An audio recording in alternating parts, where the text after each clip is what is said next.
The first laugh came before the door even fully closed. It wasn't loud.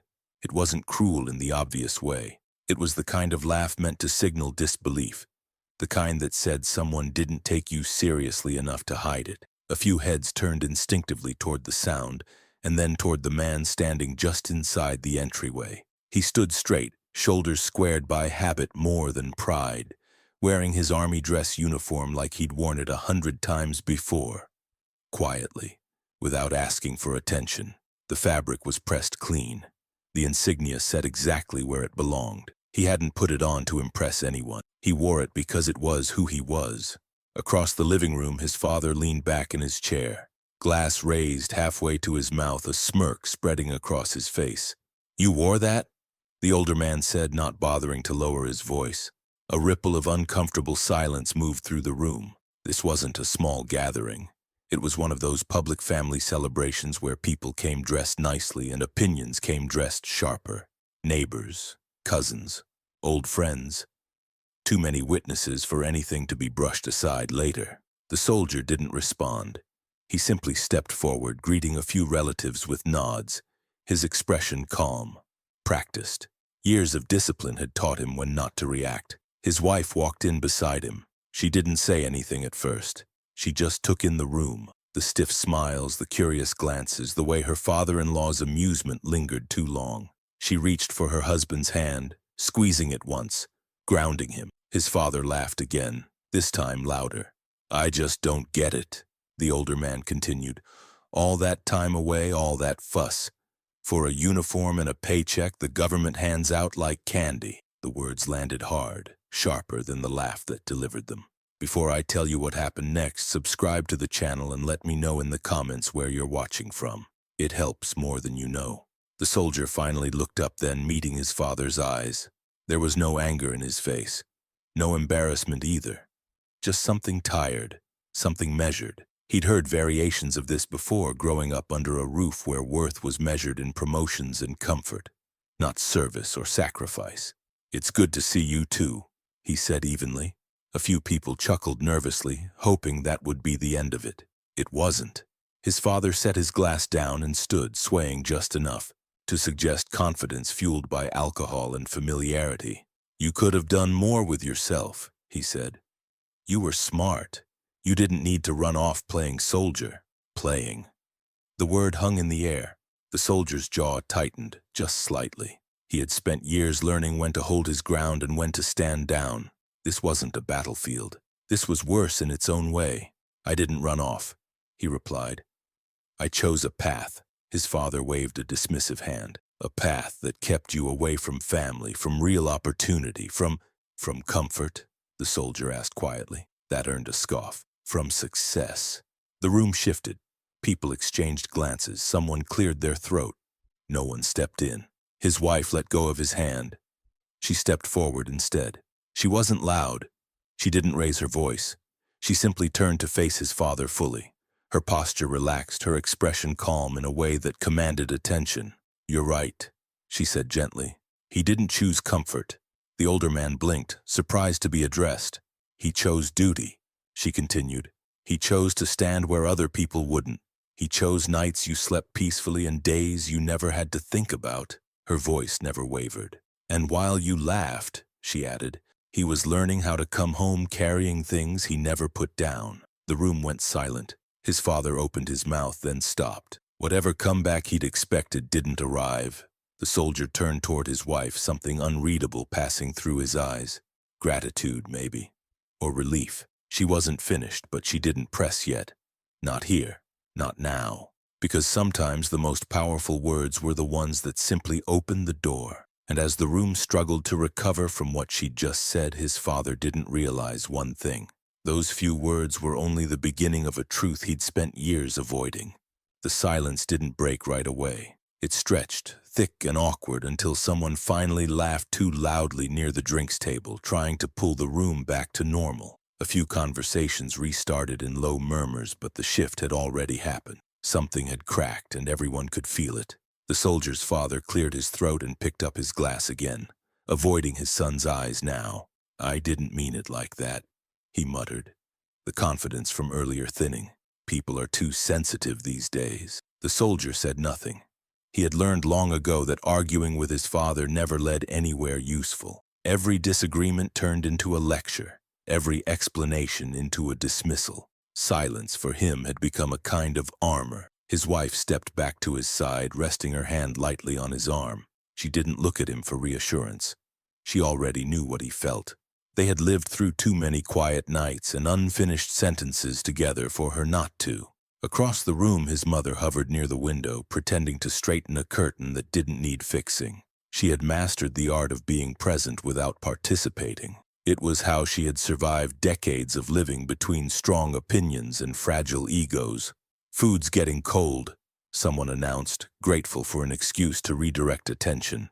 Chairs scraped, plates clinked. The gathering moved on, but the moment didn't.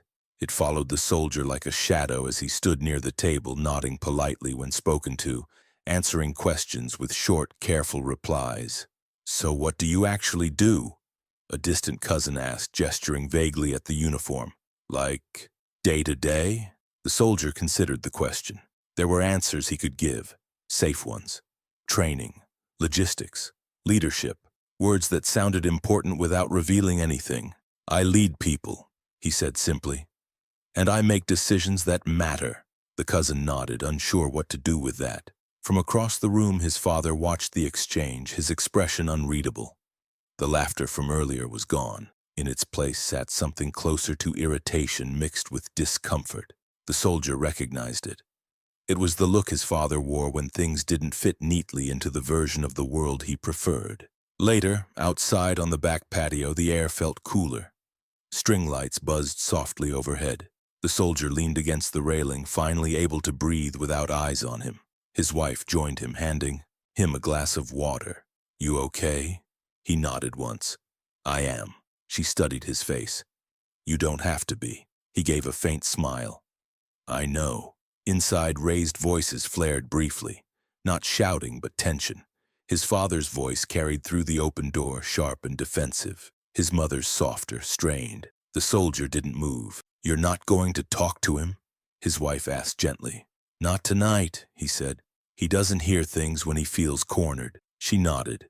"He heard me." "Yes," he said.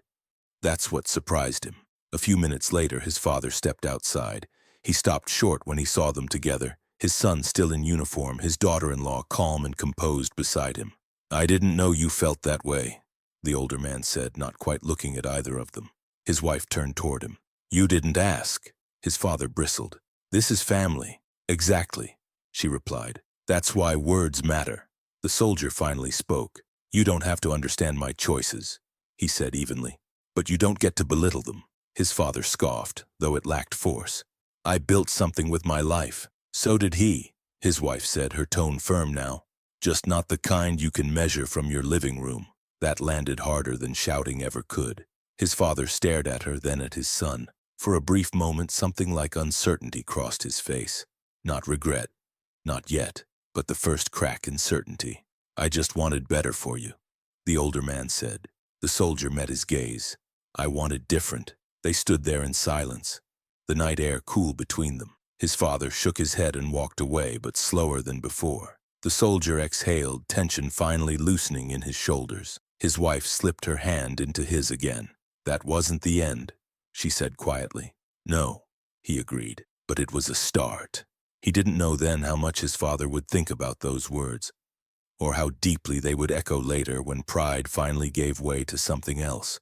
Because what the soldier didn't realize yet was this.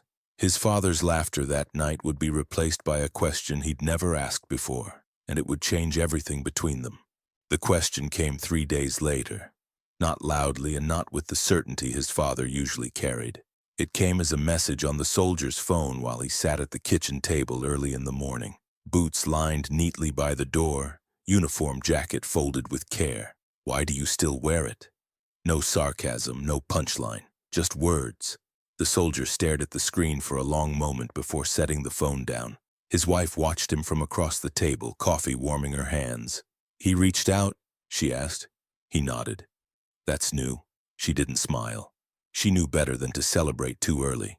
With his father, curiosity was often the first step toward either understanding or doubling down. He typed a response, erased it, tried again. Because it reminds me who I am when things get heavy. He sent it before he could second-guess himself. The reply didn't come right away. That afternoon, the soldier drove to the base, the familiar route steadying his thoughts. The public mockery from the gathering had followed him longer than he expected, not because it hurt his pride, but because it reopened a door he thought had been permanently closed. Growing up, his father believed strength was loud, visible, measured in income, property, and control. Emotions were inconveniences. Silence was weakness. Uniforms in his father's mind were costumes worn by people who didn't know how to win the real game. The soldier had learned early that approval was conditional. At the base, he moved through routine with practiced ease. Briefings, training checks, conversations that required precision and trust. Here, his presence wasn't questioned. His uniform wasn't a joke. It was a signal of responsibility, of accountability. Later that evening, his phone buzzed again. "I never knew it was heavy for you," his father wrote. "You never said anything." The soldier read the message twice. He hadn't said anything because he'd learned early on that explanations were treated like excuses. Still, something about the wording made him pause. He showed the message to his wife. "That's not a challenge," she said. "That's confusion. Or bait," he replied. "Maybe," she said. "But maybe it's the first honest thing he's asked you." He sighed. "I don't know how to answer without it turning into a debate." She leaned forward. "Then don't debate. Just tell the truth." The truth arrived in fragments, not all at once. That night, the soldier sent a voice note instead of a text. His tone was calm, controlled, the same one he used when giving instructions that mattered. "I didn't talk about it because you never wanted to hear about fear," he said. "But that's part of it. Responsibility, too. People depend on me. When I put the uniform on, I remember that." He stopped there. He didn't mention sleepless nights, or the weight that followed him home, or the names he carried quietly. The response didn't come until the next morning. "I thought you stayed because you liked it." The soldier let out a breath he didn't realize he'd been holding. 2 days later, his father called. Not a text, not a message filtered through time and distance. A call. The soldier stepped outside to take it, the late afternoon light stretching long shadows across the driveway. "You busy?" his father asked. "No," the soldier replied. "I can talk." There was a pause. He could hear the television murmuring in the background on his father's end. Familiar, comforting, a shield. "I embarrassed you," his father said finally. The words landed heavier than an apology would have. "You did," the soldier answered. But that wasn't new. Silence followed. Not defensive this time. Thoughtful. "I didn't know how to talk to you about your choices," his father admitted. "So I laughed." The soldier leaned against the railing, eyes on the horizon. Laughter doesn't make things smaller. It just makes distance. His father exhaled. "Your wife, she didn't laugh." "No," the soldier said. "She listens." "That night," his father continued, "everyone stopped when she spoke." The soldier allowed himself a small smile. "That's because she doesn't waste words." "I've been thinking about what she said," his father added. "About carrying things home." The soldier said nothing. He let the silence do its work. "I didn't carry things home from my job," his father said quietly. "I left them there. I thought that was strength." The soldier's grip tightened slightly on the railing. This was unfamiliar territory. "And now?" he asked. "I don't know," his father replied. "Oh, but I know I shouldn't have laughed." The soldier closed his eyes for a moment. "That's a start," he said. They ended the call without resolution, but with something new between them. Uncertainty, yes, but also effort. When he went back inside, his wife looked up at him. "He called," she said. "Yes." She studied his face. "And?" "He asked questions," the soldier said. "Real ones." She nodded once. "Then keep answering. Slowly." He knew better than to expect change overnight. But something had shifted. The laughter was gone. In its place sat a quiet reckoning that hadn't finished speaking yet. What the soldier didn't know was that his father's questions were about to collide with a moment that would force him to choose between pride and truth, publicly, and without an audience willing to look away. The next time they were all in the same room, it wasn't planned. That was the part that made it harder. The soldier and his wife were stopping by a local community center for a charity dinner. One of those public events meant to feel casual but inevitably layered with expectations. Long tables, folding chairs, people dressed just nicely enough to be seen, conversations floating just above polite. They were halfway through the room when he spotted his father, standing near the stage, talking, laughing, though not the careless laugh from before. This one was practiced, social, the kind used when a man wanted to feel in control of a space. The soldier slowed instinctively. His wife noticed immediately. "He didn't tell you he'd be here," she said quietly. "No," he replied, "and I didn't ask." They could have turned around. No one would have blamed them. But the moment had already noticed them. Heads turned. Eyes followed the uniform. Whispers began. The soldier's father saw them too. For a split second, something flickered across his face. Surprise, then calculation, then a familiar tightening of posture. He excused himself from the group and walked toward them, hand already outstretched. "Didn't know you'd be coming," he said, loud enough for nearby people to hear. "Neither did we," the soldier replied evenly. His father nodded toward the uniform. "Formal occasion?" The question sounded neutral, but it carried an edge. "A test." "It's who I am," the soldier said. "I don't change that for rooms." A few people nearby pretended not to listen. They always did. His father chuckled softly. "Still holding on to that identity, huh?" The soldier didn't respond this time. His wife did. "Some identities aren't costumes," she said calmly. "They're commitments." The people closest to them went quiet. His father's smile thinned. "I wasn't speaking to you." She met his eyes without hesitation. "You were speaking about him." The soldier felt the familiar urge to intervene, to smooth it over, to redirect. But he didn't. He stayed still, letting the moment unfold. "You're making this uncomfortable," his father said. "Truth tends to do that," she replied. A man standing nearby cleared his throat and shifted away. A woman leaned in, pretending to adjust her bag, clearly listening. His father lowered his voice. "You don't know what you're talking about." She didn't raise hers. "I know what it costs him to wear that uniform. I know what it costs when people laugh at it." The soldier's father scoffed. "It's a job. It's a burden," she said. "One he carries quietly so others don't have to." Silence spread outward like a ripple. His father looked around, suddenly aware of how many people had paused to listen. His jaw tightened, pride flared, then hesitated. "I worked hard for what I have," he said, louder now, as if volume might restore authority. "I earned respect." The soldier finally spoke. "So did I," he said, "just in ways you never valued." The words didn't come with heat. That's what made them land. His father stared at him, the weight of the audience pressing in. This wasn't a private conversation anymore. It wasn't a living room or a quiet call. This was public, and there was nowhere to hide from the reflection staring back at him.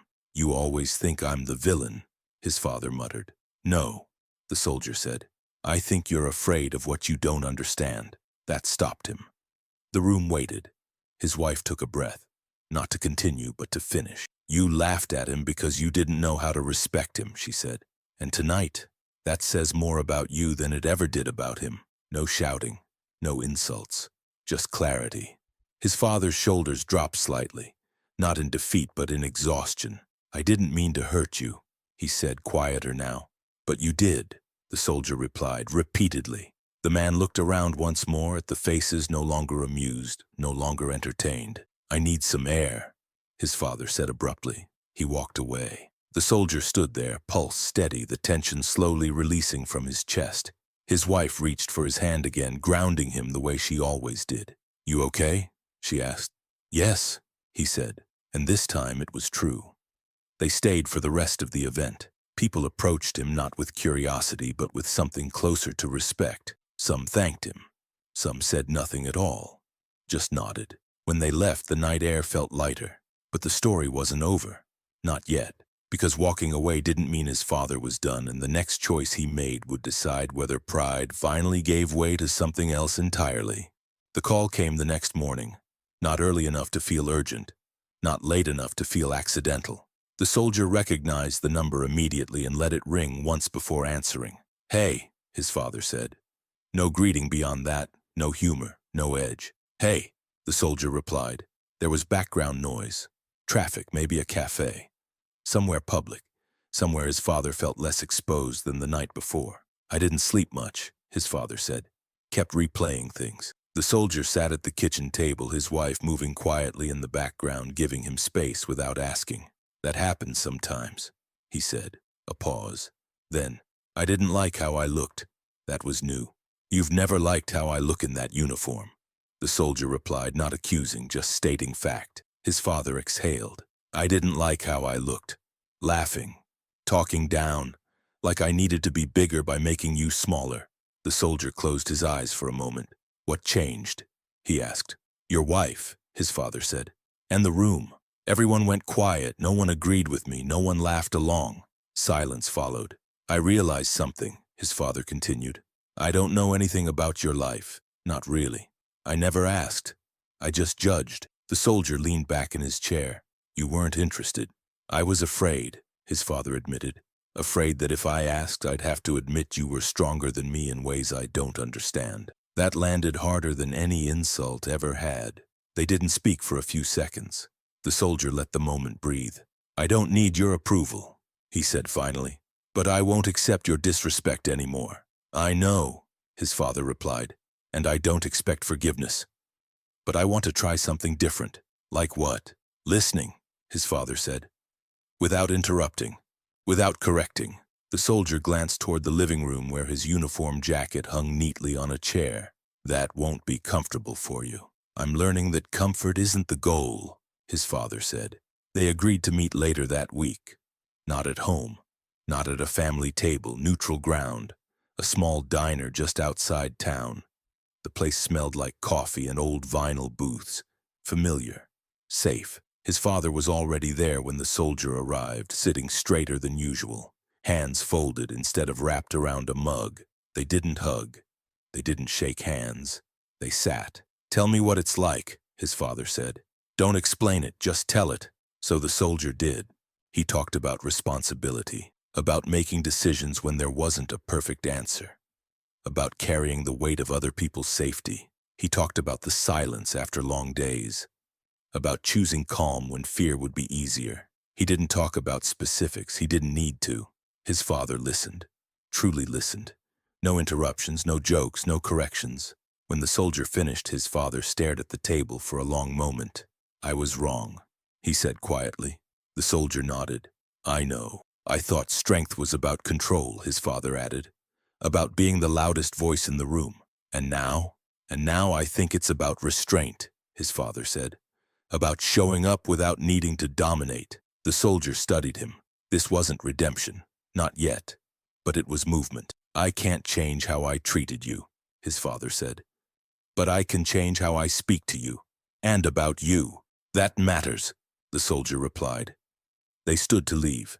Outside, the sun sat low, warming the pavement. I don't expect you to trust me overnight, his father said. You shouldn't, the soldier answered. His father nodded, accepting that without argument. As the soldier walked back to his car, his phone buzzed. A message from his wife. How did it go? He smiled faintly and typed back. He listened. But what neither of them realized yet was that the final test wouldn't happen in a conversation. It would happen in front of everyone when silence would no longer be an option. The final test arrived without warning, the way most honest moments do. It came at a local ceremony honoring community volunteers and service members, an event his father had attended for years without ever staying until the end. This time, though, his father arrived early and took a seat near the front. The soldier and his wife arrived together, her hand brushing his sleeve as they moved down the aisle. He wasn't in uniform this time.